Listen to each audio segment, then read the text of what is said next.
నిన్నటి రోజు మాట్లాడిన వాల్మీకి సర్కిల్ అభివృద్ధి గురించి కానీ, పాత బస్ స్టాండ్ అభివృద్ధి గురించి కానీ, కాలువ పనుల గురించి కానీ ఎమ్మెల్యే సార్ని విమర్శించిన కొంతమంది వైసీపీ గూండాలు, రౌడీలు, పోరంబోకులు, ఏమి చాతకాని ఎదవులు మా అమలేని సురేంద్రబాబు గారిని మాట్లాడే అంత శక్తివంతులు కాదు.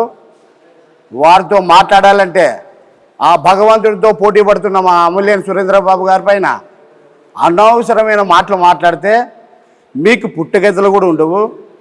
అలాగే వాల్మీకి సర్కిల్ గురించి మాట్లాడినాడు ఒక విధవ.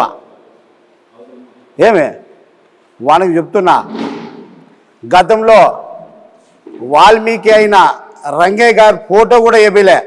ఉషమ్మ ఎమ్మెల్యేగా ఉన్నాడు, మంత్రిగా ఉన్నాడు, మరి అప్పుడు గుర్తు రాలేదా? అమలేని సురేంద్రబాబు గారు ఒక వాల్మీకికే కాదు, అన్ని కులాలకి మంచి చేయాలనే ఒక మంచి ఆలోచనలతో ఈ కళ్యాణదుర్గం నియోజకవర్గానికి మంచి మనిషిగా వచ్చినాడు.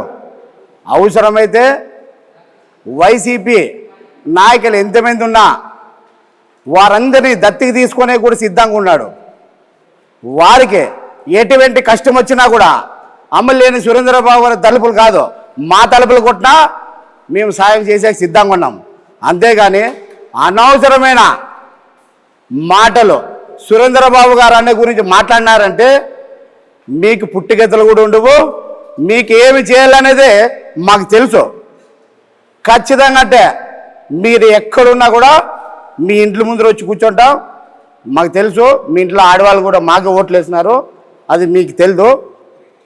మీకు చెప్పేది ఒకే విషయమే, సురేంద్రబాబు గారి నుంచి మాత్రం చెడుగా మాట్లాడొద్దండి, మీ నోట్లో పుండు పుడుతుందని ఈ మీడియా మిత్రులందరికీ తెలియజేసుకుంటున్నాను.